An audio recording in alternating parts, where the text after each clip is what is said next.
Hi guys, welcome to my channel Amie Howard Art. I'm Amie and today I am a guest artist with the Animal Artists Collective, if you hadn't have guessed by that intro. So I have been dying all week to share this piece which I have been creating for this video with you guys. So without further ado, we're going to jump straight into the time lapse and I'm going to divulge a whole load of information on you. So I'm going to start off by giving you a little bit of information about the Animal Artists Collective, and it was founded by Jennifer of Jennifer Charlie Art and Denise of In Liquid Colour, and it was founded to primarily provide a platform for emerging artists to promote positive messages about animal welfare and conservation and all of that kind of thing, and to connect artists to their communities. So what we do is produce original artwork which is made for sale to you guys or anybody interested, and 50% of the profits from the sale of all the pieces are donated to non-profit animal conservation organisations. So each artist within the collective has a chosen charity which they will donate to, and on top of those donations each artist is just trying to bring awareness of animal welfare, conservation and a few facts and a little bit of information about their chosen animal. So the collective produces pieces every other month, and every other month there is a theme to produce animal pieces around, and this month's theme was wetlands, lakes and rivers. So with that theme in mind, I decided to go with the kingfisher, as you've been seeing me draw here. And I decided to go with that kingfisher because to me it's one of the most iconic British birds, and obviously being from England, from Britain, I wanted to go with something that was iconically British, and I had the choice between a water vole and a kingfisher, and I was kind of more swaying towards a kingfisher because of all of the bright and unusual colours which I could get to use with my coloured pencils that I don't often get to use. So that's why I chose the kingfisher. They're also one of my favourite birds. They're just so colourful and they just look so fun just flitting around rivers and all those wetland areas. So that's why I chose the kingfisher for my piece. They're also a bird which is listed as amber under conservation, and they are protected by the Wildlife and Countryside Act within the UK. And it's also another reason why I wanted to choose this bird, because then I could bring awareness of the conservation and the measures which are being taken to protect this kind of bird. So with that in mind, let's go through and talk about some really fun facts about kingfishers. So obviously everybody knows that they are unmistakable with their colouring. Everybody knows what a kingfisher is. You see a orange and a really turquoisey blue bird and you think kingfisher. And again, just to reiterate, that is one of the reasons why I wanted to draw this bird, just that really eye-catching colours. They're so unmistakable, so classically British to me. So kingfishers are usually seen perched by riverbanks, in wetlands, in that kind of biome. That's what I've drawn here, a little kingfisher just sat on a branch just waiting to catch some fish. And what kingfishers do is they fly up and they dive down into the water to catch their fish. And you can often see them hovering over the water, and they're really rapid flyers. Kingfishers are also extremely territorial, and a lot of their young don't actually survive through their first year. So when it comes to mating season and the eggs are hatching, kingfishers are that territorial that they actually turf their young out before they even know how to catch a fish, some of them even before they learn how to fly. And that's why a lot of kingfishers don't survive through their first year, because they don't have that survival instinct. They're not able to provide food for themselves because they haven't learned how to catch those fish from the parent birds. And the parent birds are turfing out the young early because they are wanting to protect their territory. So what the parent birds will do is turf out the young, and then the young will have to fly and find their own territory and their own mate. And this is one of the reasons why the bird has such small numbers, because a lot of them don't actually survive that first year. Kingfishers are extremely vulnerable in hard winters, primarily because of the lack of food. So from the lack of the fish swimming through the rivers and the lack of fish in the lakes and in the biome and the territory of the kingfisher. The kingfisher's habitat is also severely degraded through water pollution. So pollution from ourselves through the water is killing the fish that the kingfishers need to survive. And this is why they are listed as amber under conservation, and from the reasons which I've mentioned, this is why they are protected by the Wildlife and Countryside Act. And what the Wildlife and Countryside Act does, it protects against the disturbance of nests, disturbance of the eggs and the birds themselves, even the destroying of the birds, trapping, all of those kinds of things which could contribute to the decline of the bird. And because the kingfishers are so territorial, if human beings go and disturb the nest, especially if the nest has eggs in, kingfishers, because they are so territorial, they will abandon that nest, they'll abandon those eggs, and that contributes to the decline of the bird. So the Wildlife and Countryside Act helps to protect the birds to increase their numbers in that way by protecting against disturbance of the nest, destroying, and all of that kind of thing. If you'd like to know more about the Wildlife and Countryside Act, I have linked to a document from the RSPB which gives you a whole load of information about what it actually does and what it protects if you are interested in that kind of thing.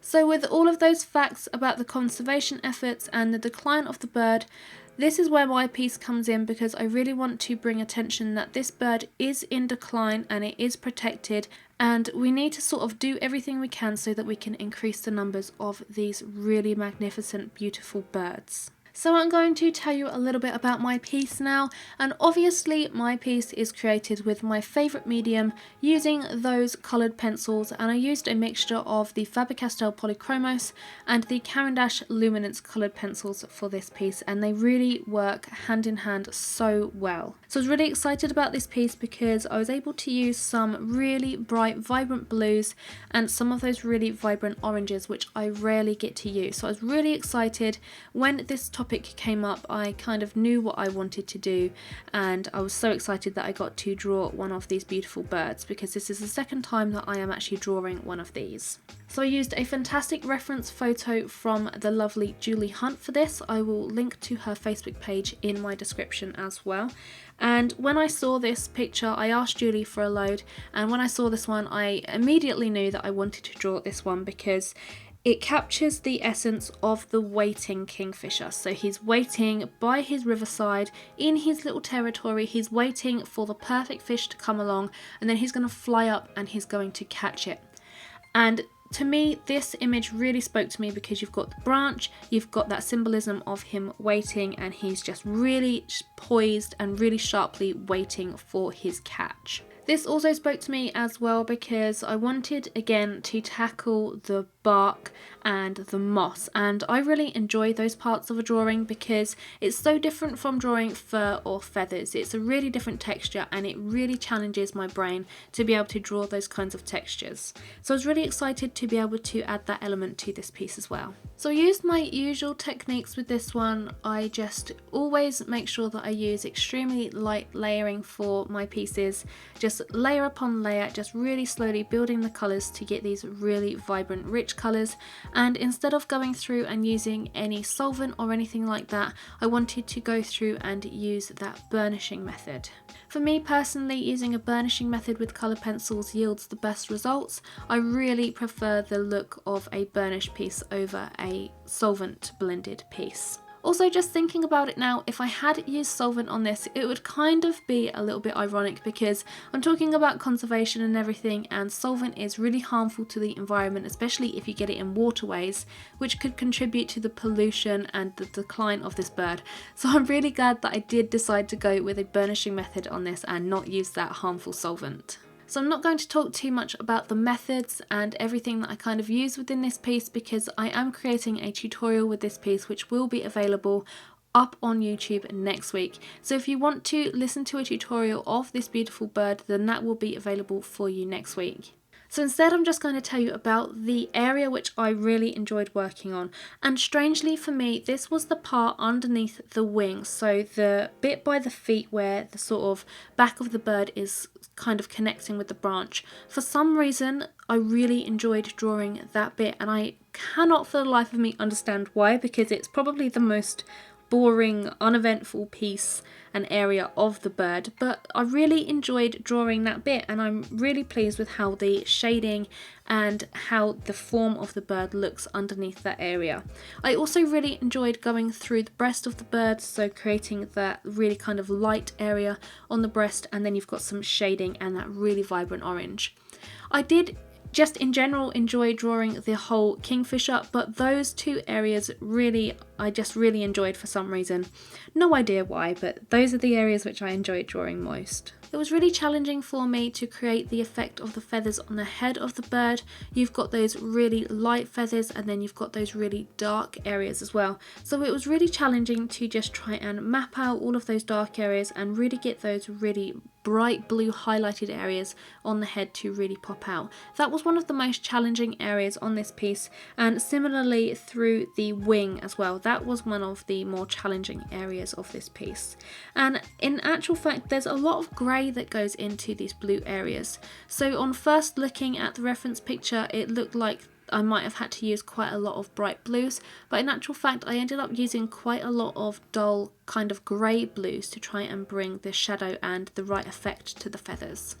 As I said, the bark was a really exciting area for me, purely because I don't often get to work on these kind of textures, and when I do get to work on them, I'm really excited to just work on something completely different. It really refreshes the brain. So the bark and the tree and all of that lovely moss was an area which I also enjoyed, not as much as drawing that underneath of the wing though. All in all, I am really pleased with how this piece turned out. I don't think it could have gone any better, and I enjoyed every single minute of working on this piece. I'd really love to know your thoughts on this. Do you love kingfishers as much as I do? Do you love to use those really bright blue and orange tones? Let me know what you think of this piece in the comments below. I really hope that you guys have enjoyed this video. You've enjoyed some of the facts which I've given you about kingfishers and a little bit of the process behind this piece as well. If you are interested in purchasing the original drawing or prints, then I have put the links in the description below for you. And if anybody does purchase the original piece, I'm donating 50% of the profits to the Wildlife Conservation Society.